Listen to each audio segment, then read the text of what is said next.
সম্মানিত দিনী ভাই বোন, অমান কাযাবা আলাইয়া মুতাআম্মিদান ফালিয়াতাবা মাকাদাহু মিনান নার। কেউ যদি কোনো কথা আমার নামে বলে, সেই কথা যদি আমার না হয়, তাহলে তার থাকার জায়গা জাহান্নাম। হুজুর যত বড়ই হোক, পাগড়ি যত বড়ই হোক, লাঠি যত বড়ই হোক, পরহেজগার যত বড় হোক না কেন, ফাজাইল আমল বইয়ে লেখা আছে যে আদম আলাইহিস সালাম ভারত থেকে হজ করতে গেছেন 60,000 বার। 60,000 বার যদি হজ করতে গিয়ে থাকেন, কথা যদি সত্য হয় তাহলে ভালো, যদি সত্য না হয়, যিনি লিখেছেন, যিনি প্রচার করছেন, তার ফলাফল জাহান্নাম। এ কথা আমি বলিনি, এ কথা মুহাম্মদ সাল্লাল্লাহু আলাইহি ওয়াসাল্লাম বলেছেন। আমার কিছু করার নেই, আমি অনুবাদক মাত্র। আম গাছে জাম ধরতে পারে, ধরে না। অমাবস্যার রাতে চাঁদ উঠতে পারে, উঠে না। সুয়ের ছিদ্রতে লাঙ্গলের ফাল ঢুকতে পারে, ঢোকে না। সুয়ের ছিদ্রতে লাঙ্গলের ফাল ঢুকে যেতে পারে, আম গাছে জাম ধরে যেতে পারে, অমাবস্যার রাতে চাঁদ উঠে যেতে পারে, এগুলো ঘটে যেতে পারে। আমি যে কথা বলছি এতে সন্দেহ আছে বলে কিয়ামত পর্যন্ত চেষ্টা করলে সরিষা ঢোকানো যাবে না। যা বলছি তাই থাকবে, তার নাম বুখারী মুসলিম। শুনুন, তিনি বলেছেন, পৃথিবীর মানুষ, আমার একটা কথা জানা থাকলে অন্যকে বলো। 2, বানি ইসরায়েলের কাহিনী বলো। 3, কেউ যদি কোনো কথা আমার নামে বলে, সেই কথা যদি আমার না হয়, তাহলে তার থাকার জায়গা জাহান্নাম। আমি যে আপনার সামনে বক্তব্য দিলাম, যেটা বললাম রাসূলের নাম দিয়ে, সেটা যদি রাসূলের না হয়, তাহলে আমি যত বড়ই পরহেজগার হই না কেন, বিচারের মাঠে জান্নাতে যাওয়ার কোনো পথ নেই। হাদিস বুখারী মুসলিম। ধর্মের কথা মুখ দিয়ে বের করলে খুব সাবধানে বের করতে হবে। না বলা ভালো, না বলা অনেক ভালো। আল্লাহ রাসূল এ কথাও বলছেন, কেউ যদি তদন্ত না করে বলে, সেও মিথ্যুক। সে তদন্ত করলো না কেন? কথা বলেছে ঠিকই হয়েছে, কিন্তু তদন্ত করেনি, তখন সে মিথ্যুক। ধর্মের কথা এমনি বলা যায় না। আপনি পুরাতন কোরআন মাজিদ উল্টে দেখুন, শেষের দিকে 1 পৃষ্ঠা একটা দোয়া দেওয়া আছে। 30 বছর থেকে বলছে এটা মানুষের বানানো দোয়া। কই কেউ কেন বলে না? জি না, আপনি ভুল বলেছেন, এটা রাসূলেরই বলা দোয়া। কেউ বলে না তো। 30 বছর থেকে বলছি, জামালপুরে বলছি প্রায় 30 বছর থেকে। 90 সালে জামালপুরে এসেছি, তাহলে কতদিন হচ্ছে ভাইজান? 31 বছর হচ্ছে। 31 বছর হচ্ছে, 32 বছর চলছে।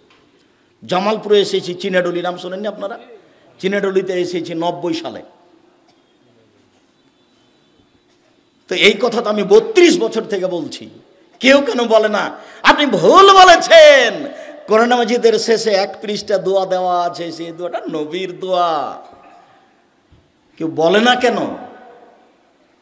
ধর্মের নামে মিথ্যে কথা আছে, কথাই ঠিক, সাবধান। হুজুরও বিপদে পড়বে, এই কথা ঠিক, এটাও সাবধান। আল্লাহ নবী বলছেন, জিবরাইল আমাকে উপর দিকে নিয়ে যাচ্ছেন, যেতে যেতে দেখি অনেক মানুষ টুকরা সাফামে বাকার মিনান নার, যাদের জিহ্বা আর ঠোঁটকে আগুনের কেঁচি দিয়ে কেটে দেওয়া হচ্ছে। আরে এই কি কথা, অবাক কথা! মানুষের জিহ্বা ঠোঁট কেন আগুনের কেঁচি দিয়ে কেটে দেওয়া হচ্ছে? কি ব্যাপার? কাঁচি দিয়ে কেন তাদের জিহ্বা কেটে দেওয়া হচ্ছে? জিবরাইল, মান হাওলা, এরা কারা? তখন জিবরাইল আলাইহিস সালাম বলছেন, হাওলাই খুতবাউ মিন উম্মাতিক, এরা হচ্ছে আপনার উম্মতের বক্তা, যারা বক্তৃতা করে বেড়াতো। নেন দেখি এবার ফায়সালা আমার না ফায়সালা মুহাম্মদ সাল্লাল্লাহু আলাইহি ওয়াসাল্লামের? মুহাম্মদ সাল্লাল্লাহু আলাইহি ওয়াসাল্লামের। হুজুর কত বড় বিপদে হুজুর নিজে জানে না। হুজুর মুখ ফাটিয়ে, বুক ফাটিয়ে একবারে থুথির জোরে বক্তব্য দিচ্ছে জাতির সামনে। সত্য মিথ্যা তার বিবেচনা নাই। হুজুর জাহান্নামে চলেই গেছে, হুজুর বুঝতে পারেননি। রাসূল সাল্লাল্লাহু আলাইহি সাল্লাম বলছেন, মাওলানা সাহেব যখন জাহান্নামে চলে যাবেন, তখন ভুঁড়িটা বের হয়ে ঝুলবে। মাওলানা সাহেব তার ভুঁড়ি নিয়ে ঘুরতে থাকবে। গরুর পায়ে ধান মারার সময় গরু যেমন ঘুরে। আপনারা গরু ঘোরা দেখেছেন ধানের উপরে? আমরা তো চাঁপাইনবাবগঞ্জের পল্লী গ্রামের মানুষ, আমার আব্বাকে দেখেছি, আমিও নিজে করেছি। গরুর উপরে, আমার ধানের উপরে আমরা গরু ঘুরিয়েছি, গরুর পায়ে ধান মারার জন্য। আল্লাহ রাসূল বলছেন, মাওলানা সাহেব এভাবে ঘুরবে, তখন জাহান্নামীরা জমা হবে। মালাক, কি ব্যাপার হুজুর? তামরুন বিল মারুফ ওয়া তানহাউনা আনিল মুনকার। আপনি তো আমাদের ভালো বলতেন, মন্দ নিষেধ করতেন, হুজুর আপনি কেন এখানে? তখন হুজুর বলবে, কি করি, আমরুকুম বিল মারুফ ওয়া লা আতিহি, আমি ভালো বলেছি, ভালো করিনি যে। দেখেন আপনি তার পরিবারের অবস্থা দেখেন, আপনাদের গ্রামেরটাই দেখেন। সুন্দর জর্দা খায় হুজুর, সুন্দর বাড়িতে পর্দা নেই, আর এমন সাতক্ষীরায় ফাটায় না বক্তব্য দিল।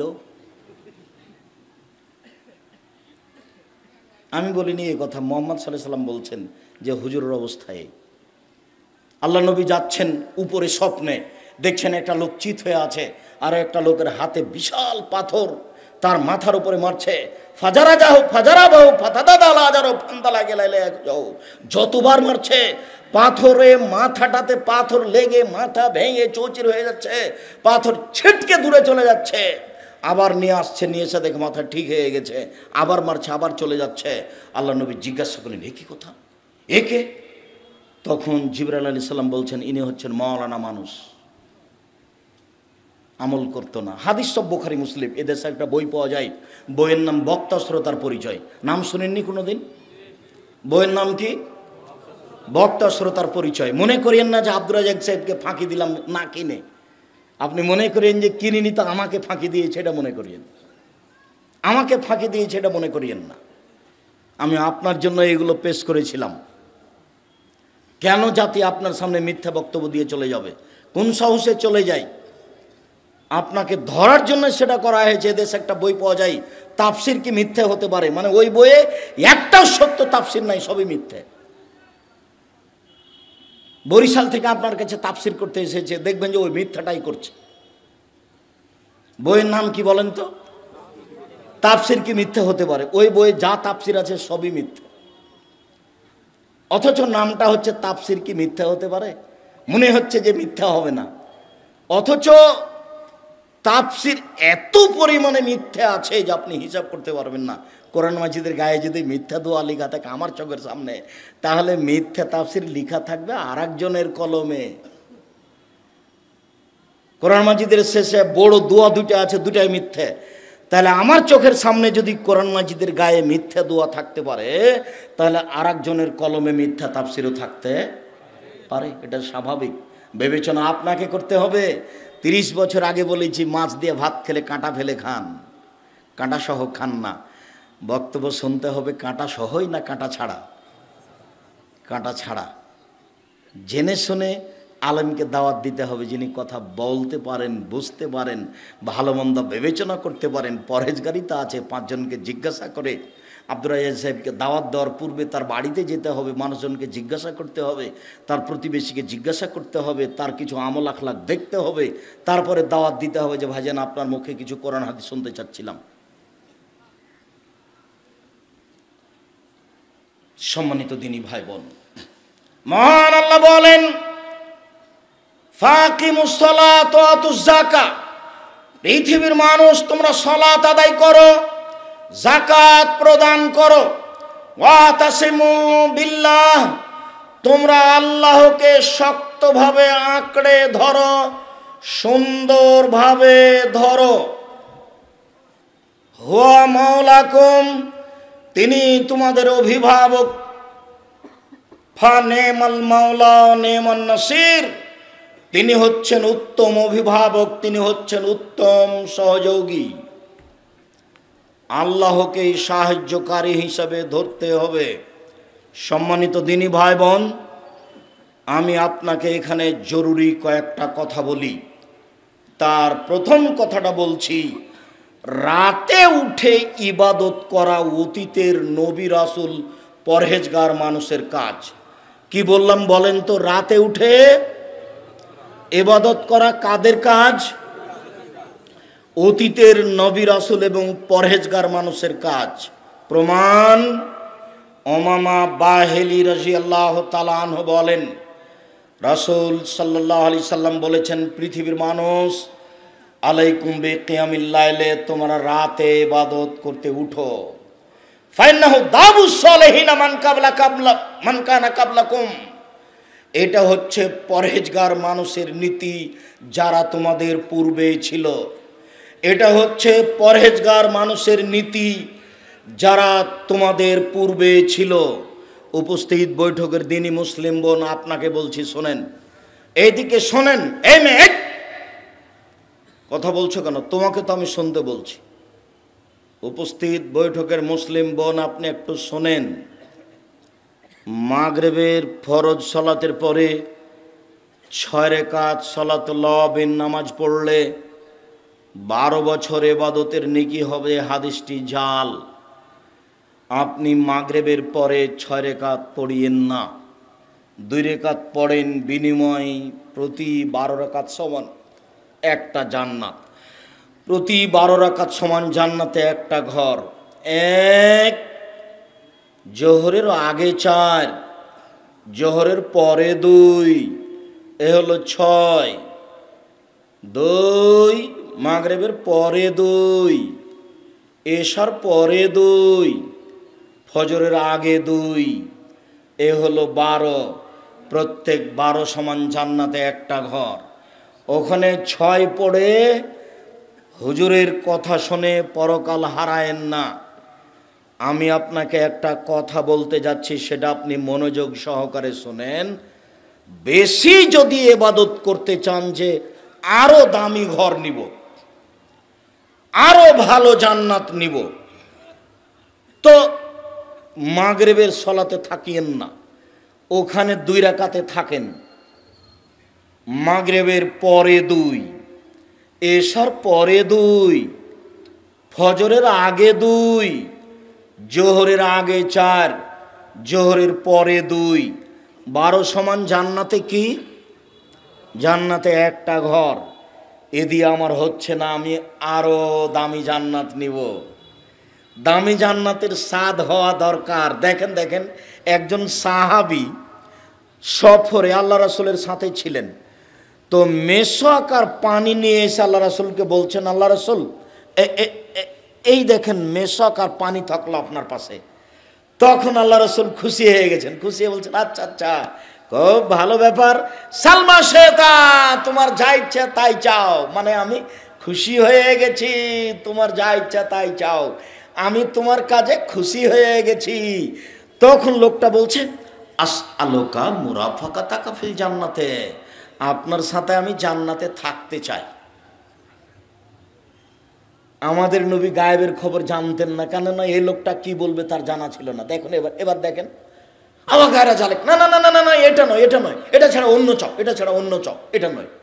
কেন? উনি তো একটু আগে বললেন যে সালমা শেতা, তোমার মন যা চাই তাই চাও, তো ঠিকই চেয়েছে। আমাদের জামালপুরে বাড়ি না হলে আমরা বলতাম যে 20 বিঘা জমি দেন, আর ঢাকা শহর একটা বাড়ি দেন, নাকি এরকম একটা মনের স্বাদ থাকতো। তো উনি বলছেন যে আপনার সাথে জান্নাতে থাকতে চাই। তখন আল্লাহ রাসূল বলছেন, না না না না, এটা নয়, এটা নয়, অন্যটা অন্যটা অন্যটা। তাহলে আল্লাহ রাসূলের জানা ছিল না যে ও কি বলবে, বুঝাতে পারি না কথা।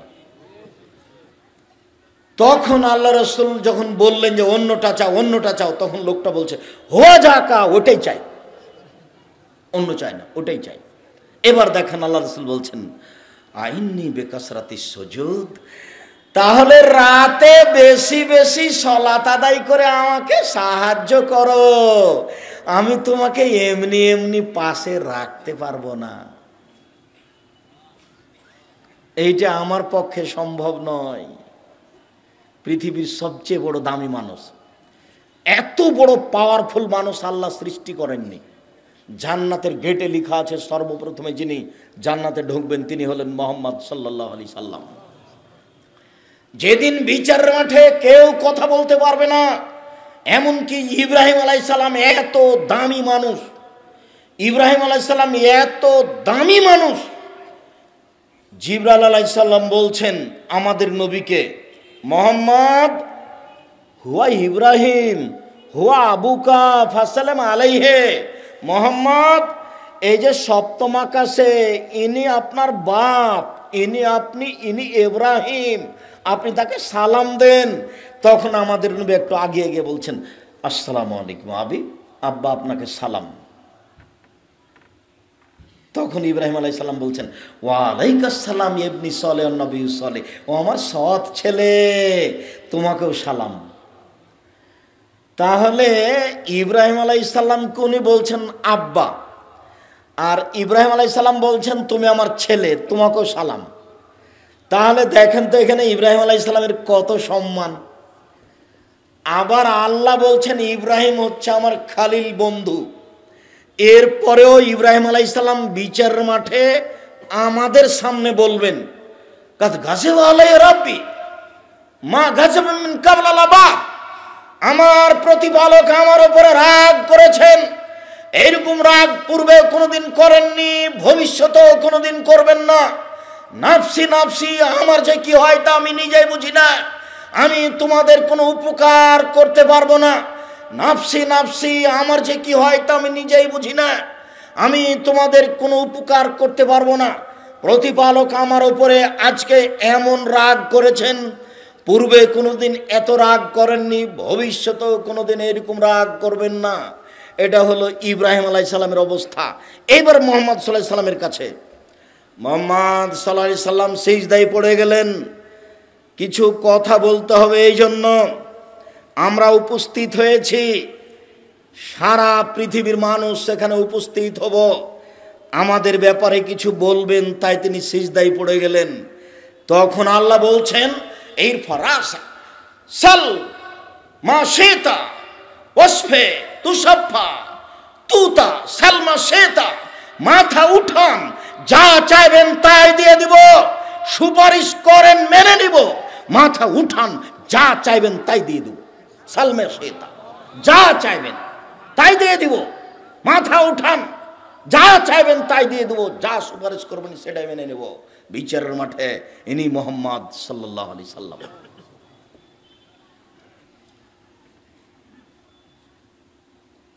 ইনি একজন মানুষকে সাথে নিয়ে যেতে পারবেন না, বুঝাতে পারি না মনে হয় আপনাকে। উনি বলছেন যে আমার সাথে থাকতে হলে কি করতে হবে, রাতে একটু তাহাজ্জুদ পড়তে হবে, রাতের সালাত আদায় করতে হবে, তাছাড়া আমার সাথে থাকা যাবে না। মাগরিবের 6 রাকাত পড়লে পরকাল হারাবে, ওটা বিদাত। আপনি যদি বেশি কিছু করতে চান তাহলে চুপ থাকেন একটু পরে। এবার চলেন, রাতে উঠার আশায় কিছু বলতে হবে। রাতের ব্যাপারে আয়েশা রাদিয়াল্লাহু তাআলা আনহা বলেন, কানান নবী সাল্লাল্লাহু আলাইহি সাল্লাম ইসাল্লি মা বাইনা ইয়াফরুগা মিন সালাতিল ইশা ইলাল ফজর 11 রাকাত। আল্লাহর নবী এশার সালাতের পর থেকে নিয়ে ফজরের সালাত পর্যন্ত সময়ে 11 রাকাত সালাত আদায় করতেন।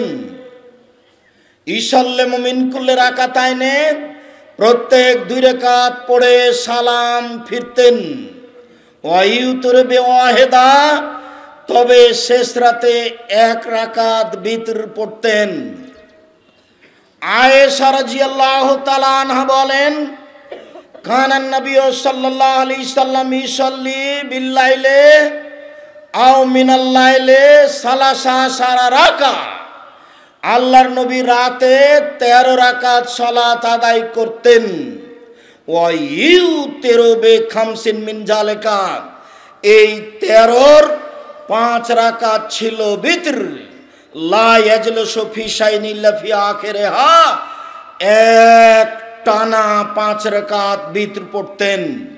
সম্মানিত দিনী ভাই বোন, 1 রাকাত বিতর, 3 রাকাত বিতর, 5 রাকাত বিতর, বাকি হলো 8 রাকাত তাহাজ্জুদ। যদি 11 রাকাত সালাত থাকে তাহলে 3 রাকাত বিতর, 8 রাকাত তাহাজ্জুদ। যদি 13 রাকাত সালাত থাকে তাহলে 5 রাকাত বিতর, 8 রাকাত তাহাজ্জুদ। যদি 9 রাকাত সালাত থাকে তাহলে 8 রাকাত তাহাজ্জুদ, 1 রাকাত বিতর। যদি 7 রাকাত সালাত থাকে তাহলে 6 রাকাত তাহাজ্জুদ, 1 রাকাত বিতর। সর্বনিম্ন এই, তবে সর্বনিম্ন 4ও পড়া যায়, সর্বনিম্ন 2ও পড়া যায়। রাসূল সাল্লাল্লাহু আলাইহি সাল্লাম বলেন, কেউ যদি রাতে উঠে, নিজে উঠে স্ত্রীকে জাগায়, 2 জন মিলে 2 রাকাত রাতে সালাত আদায় করে, তাহলে কুতিবা মিনাজ যাকিরিনা ওয়া যাকিরাত, তাদের তালিকা চলে আসবে ওদের মাঝে, যারা রাতে তাহাজ্জুদ পড়ে, যারা রাতে আল্লাহকে ডাকে। কেউ যদি রাতে 2 রাকাত সালাত আদায় করে তাহলে ওদের নাম চলে আসবে ওই তালিকাতে, যারা রাতে তাহাজ্জুদ পড়ে, যারা রাতে সালাত আদায় করে, যারা রাতে জিকির আজকার করে। বুঝাতে পারিনি মনে হয়। এই ছেলে বলো তো তুমি কি বললাম এখন, যেটা আল্লাহর নবী বললেন? এই ছেলে তুমি বলো, এই ছেলে তুমি বলো।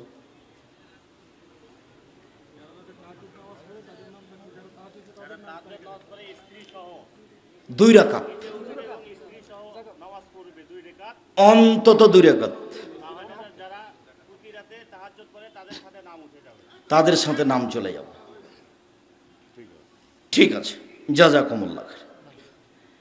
কত মানুষ, আল্লাহ বলছেন ও আখিরুনিল আযকানি ইয়াবকুনা ইয়াদুম খুশুয়া, পৃথিবীতে হাজারো মানুষ রাতে কেঁদে লুটিয়ে পড়ে, তাদের কান্নার শব্দ তাদের ভয় ভীতিকে আরো বেশি করে দেয়।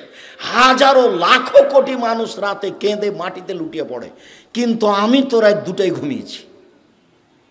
আমার হাতে তো মোবাইল আছে। এই ছেলে শোনো, একদিন চাঁপাইনবাবগঞ্জে বক্তব্য দিচ্ছিলাম, দিতে দিতে বলেছিলাম যে ডুলি বিবি শব্দটাতে আজকে পেশাব করে দাও।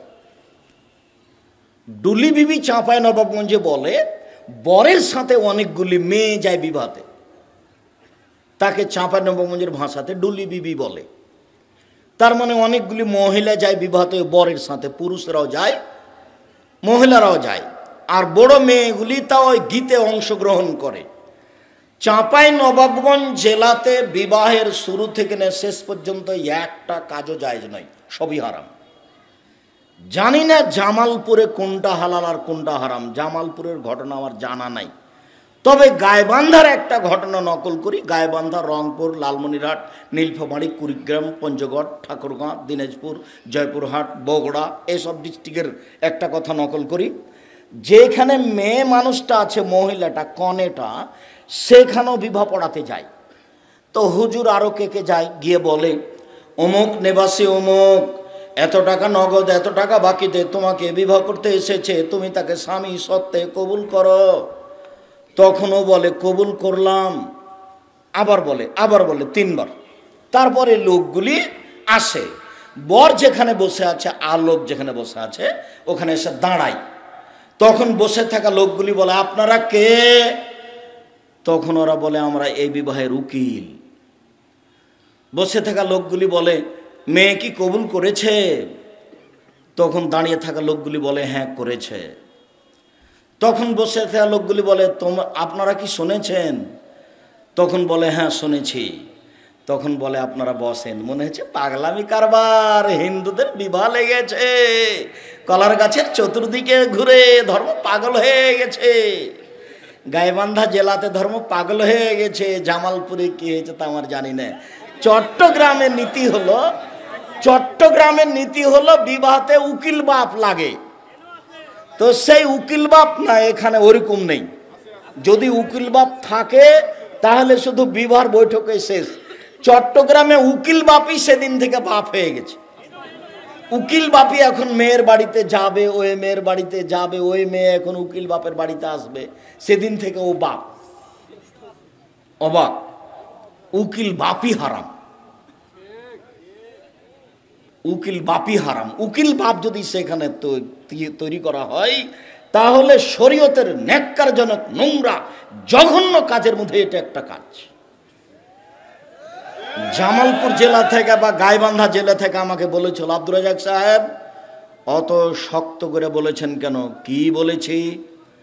আপনি বলেছেন কাজী সাহেবের খাতার পাতা দিয়ে টয়লেট পেপার হিসেবে ব্যবহার করতে হবে। কেন? 4 জন সাক্ষীর কথা লেখা আছে সেই জন্য। আমি বলেছি ঠিক বলেছি। জেনা প্রমাণ করতে 4 জন সাক্ষী লাগে পৃথিবীতে। কি প্রমাণ করতে 4 জন সাক্ষী লাগে? জেনা। তো এটা বিবাহের বৈঠক নিয়ে এসেছি না জেনার বৈঠক নিয়ে এসেছি? বিবাহের। তো ওখানে আল্লাহ রসুল বলেছেন 2 জন সাক্ষী। এই খাতা তুলে দিতে হবে কাজী সাহেব, নইলে আপনি কেটে রাখেন। মেয়ের পক্ষ থেকে 2 জন, ছেলের পক্ষ থেকে 2 জন, দ্বন্দ্ব সেখানে লাগিয়ে দিয়েছি। এটা মিথ্যে কথা। একটা বিবাহ বৈধ হইতে মাত্র 2 জন সাক্ষী লাগে, ছেলের পক্ষ থেকে আর মেয়ের পক্ষ থেকে যাই হোক না কেন, এক বাপ লাগবে আর 2 জন সাক্ষী লাগবে। তো ওখানে 4 জন সাক্ষীর জায়গা কেন? আপনি জোর করে রাগ করলে হবে? আমি আব্দুর রাজ্জাক বিন ইউসুফ, আমি ভুলের ঊর্ধ্বনে, আমি মানুষ, তবে কথা ফেরত নেওয়া কঠিন আছে। আমাকে এই কথা ফেরত নেওয়া হবে না, আপনি পরিবর্তন হন, তওবা করেন। সরকারকে বলে খাতা পরিবর্তন করেন। কয়জন সাক্ষীর জায়গা লাগবে? 2 জন। কে বলেছেন? মুহাম্মদ সাল্লাল্লাহু আলাইহি সাল্লাম বলেছেন। তিনি বলেছেন লা নিকাহা ইল্লা বিশাহিদাইনে, 2 জন সাক্ষী ছাড়া বিবাহ চলে না। সম্মানিত দ্বীনি ভাই বোন, বলছিলাম 8 রাকাত তাহাজ্জুদ কমতে কমতে 2 রাকাতে নিয়ে আসা হয়েছে। অন্তত কেউ যদি রাতে 2 রাকাত সালাত আদায় করে, তাহলে পৃথিবীর ভালো মানুষ যারা, ওদের নাম যে খাতাতে আছে এদেরও নাম সেই খাতাতে হবে। এ কথা আমি বলিনি, এ কথা কে বলেছেন? মুহাম্মদ সাল্লাল্লাহু আলাইহি সাল্লাম বলেছেন। মনে রাখার জন্য অনুরোধ জানাচ্ছি। এক খেলে চেয়ে থাকবেন, আপনার ক্লান্তির আগে আমি কথা শেষ করব ইনশাআল্লাহ। রাতে যদি উঠতে চান তাহলে একটা কথা মনে রাখবেন, আজ থেকে এশার সালাতের পরে বেশি কথা হবে না, ঊর্ধ্বে 10টা, রাত 10টার মধ্যে ঘুমিয়ে যেতে হবে। এই ছেলে, তোমার সাথে কথা একটা জেগেছিল, সেই কথাটাই ভুলে গেছি। আজ থেকে তুমি যে ছবিওয়ালা মোবাইল আছে না, তোমার কি মোবাইলের নাম ওটার নাম কি? আচ্ছা যাই হোক, যে মোবাইলই হোক, যেটা বড় যাতে ছবি আসে, ওই মোবাইল তোমার যদি সত্যি দিন ধর্মের জন্য ব্যবহার না হয়, তাহলে ওতে পেশাব করে দাও, ওটা আর কোনোদিন হাতে নিও না। ওটা তোমাকে ধ্বংস করেছে, তোমার বংশকে ধ্বংস করেছে, তোমার জাতিকে ধ্বংস করেছে, তোমার বিদ্যা ধ্বংস করেছে, তোমাকে কবর দিয়েছে। এটা তুমি ব্যবহার করিও না। তুমি একবারে উঠার সময়তে এইভাবে উঠবে, আস্তাগফিরুল্লাহ ওয়া আতুবু ইলাইহি, তোমার কাছে ক্ষমা ভিক্ষে চাই, তোমার কাছে ফিরে যেতে চাই, বাকি জীবন কোনোদিন আর এই মোবাইলের গায়ে হাত দেব না। আর তোমাকে আর একটা বলেছি, আজ থেকে তুমি ওই মেয়ের সাথে আর কোনোদিন কথা বলিও না, জান্নাত হবে ইনশাআল্লাহ। এটা আমি বলিনি, এ কথা আল্লাহ বলেছেন। আল্লাহ বলছেন ওয়ানাহা নাফসা আনিল হাওয়া ফাইনাল জান্নাতা হিয়াল মাওয়া। পৃথিবীর কোন মানুষ যদি তার প্রবৃত্তিকে ঠেকাতে পারে, আজ থেকে যদি আর অন্যায় না করে, আমি আল্লাহ তাকে জান্নাতুল মাওয়া দিয়ে দিলাম। এটা তার ওয়াদা, এটা তার ওয়াদা, তিনি ওয়াদা পূরণ করবেন। তুমি এই নাম্বার আর কোনোদিন ব্যবহার করিও না।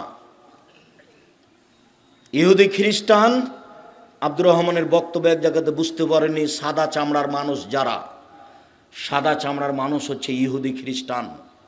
সাদা চামড়ার মানুষের একটা কথা, শয়তানের যেমন কথা, যখন আল্লাহ বললেন শয়তানকে এই সর এখান থেকে, তুই আমার রহমত থেকে সরে যা, তখন শয়তান বলছে ওই ইজ্জাতিকা ওয়া জালালিকা ওয়া ইরতিফায়ে মাকানিকা লাউবিয়ান্না, তোমার ইজ্জতের কসম, তোমার সম্মানের কসম, তোমার মর্যাদার কসম, আদমের ছেলে মেয়েকে আমি ভ্রষ্ট করবই করব, ওদেরকে আমি জাহান্নামে নিয়ে গিয়েই ছাড়ব, আমি একাই জাহান্নামে যাব। এটা তার কসম আল্লাহর সামনে। তখন আল্লাহ বলছেন ওয়া ইজ্জতি ওয়া ইরতিফায়ে মাকানি ওয়া জালালি, শয়তান শুনে রেখো, আমার মর্যাদার কসম, আমার সম্মানের কসম, আমার ইজ্জতের কসম, যতবার আদম সন্তান ক্ষমা চাইবে ততবার ক্ষমা করে দিব, যতবার ক্ষমা চাইবে ততবার ক্ষমা করে দিব। ইয়াবনা আদম দাওতানি ওয়া রাজাউতানি, এ আদমের ছেলে মেয়ে তোমরা শোনো, তোমরা যেভাবে ডাকো আমি সেভাবে থাকি, তোমরা যেভাবে আশা পোষণ করো সেভাবে আমি পূর্ণ করে থাকি, তোমরা যেভাবে ডাকো আমি সেইভাবে থাকি, তোমরা যেভাবে আশা পোষণ করো আমি সেভাবে পূর্ণ করে থাকি। ফাস্তাগফারতানি গাফারতু লাকা, তুমি আমার কাছে খালি তোমার যত পাপ আছে সব ক্ষমা করে দিব, আমি পরোয়া করি না তুমি কত বড় পাপী, আমি পরোয়া করি না তুমি কত বড় পাপী, আমি পরোয়া করি না তুমি কত বড় পাপী। আদম সন্তান তুমি যতবার ক্ষমা চাইবে আমি ক্ষমা করে দিব। পাশাপাশি শয়তানের কথা এটা, আল্লাহর কথা এটা। তো বলবে কে? বলতে তো হবে মুখে যে আস্তাগফিরুল্লাহ, এটা তো বলতে হবে। আমি না বলে তো আর তার রহমত পেতে পারি না। সম্মানিত দিনী ভাই বোন, এই ছেলে, কোনো বাচ্চা ছেলে যেন পাশ থেকে না উঠে, আমি কাছাকাছি চলে এসেছি, ও বাচ্চা কিন্তু কথা বুঝতে পারবে না। আপনি ঘুম থেকে উঠে সূরা বাকারার শেষ, সূরা আলে ইমরানের শেষ রুকুর প্রথম 5 আয়াত পড়বেন, ইন্না ফি খালকিস সামাওয়াতি ওয়াল আরদ, 5 আয়াত পড়বেন। আর না হয় এই দোয়াটা পড়বেন, লা ইলাহা ইল্লাল্লাহু ওয়াহদাহু লা শারীকা লাহু লাহুল মুলকু ওয়া লাহুল হামদু ওয়া হুয়া আলা কুল্লি শাইইন কাদির, সুবহানাল্লাহি ওয়া আলহামদুলিল্লাহি ওয়া লা ইলাহা ইল্লাল্লাহু আল্লাহু আকবার ওয়া লা হাওলা ওয়া লা কুওয়াতা ইল্লা বিল্লাহ। এই কথা বলে ওযু করে এখন যদি সালাত আদায় করেন তাহলে যা বলবেন সেটাই কবুল হবে, যা বলবেন সেটাই কবুল হবে, যা বলবেন সেটাই কবুল হবে। হাদিস বুখারী মুসলিম।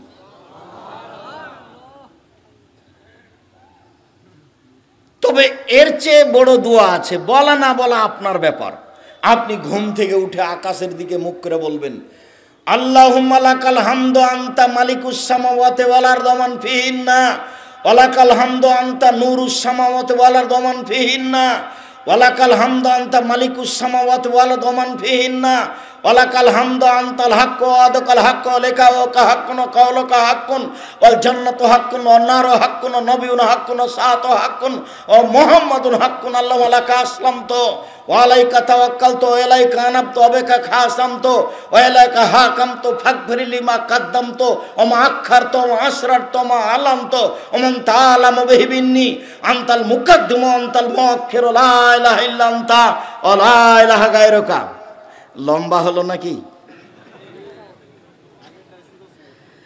তুমি তো যেদিন ম্যাট্রিক পরীক্ষা দাও তোমার ইংরেজি প্রশ্নটা মনে আছে আর রচনাটা মনে আছে কত বড়? ওর চেয়ে এটা ছোট না বড়? ছোট। তো তুমি সাহসারা হলে যে তুমি এক রাতে ইংরেজি রচনাটা মুখস্থ করেছো, 3 বার লিখেছো, তোমার মনে পড়ে না? তুমি অত শ্রম দিয়েছো, এটাতে তুমি হাফসুল খেয়ে গেলে না। ছোট দোয়া পড়ে পড়ে অভ্যাসে আছে। আল্লাহুম্মা বিসমিকা মুতওয়াহিয়া, তোমার নামে মৃত্যুবরণ করলাম, তোমার নামে জীবিত হব। ছোট্ট দোয়া পড়ে অভ্যাসে আছেন, তাই না? আল্লাহুম্মা আসলামতু নাফসি ইলাইকা ওয়া ওয়াজ্জাহতু ওয়াজহি ইলাইকা ওয়া ফাওয়াজতু আমরি ইলাইকা ওয়া আলজাতু জাহরি ইলাইকা রাগবাতান রাহবাতান ইলাইকা লা মালজা ওয়া লা মানজা মিনকা ইল্লা ইলাইকা আমানতু বিকিতাবিকা আল্লাযী আনজালতা ওয়া নাবিয়িকা আল্লাযী আরসালতা। আল্লাহর নবী ডান কাতে শুয়ে এই দোয়া পড়তেন। সম্মানিত দিনী ভাই বোন, এবার আমরা কাছাকাছি চলে এসেছি। এই তো দোয়া, যদি কিছুই না পারেন তো যাক, আপনি ঘুম থেকে উঠলেন, সুন্দর করে ওযু করলেন, 2 রাকাত সালাত আদায় করবেন।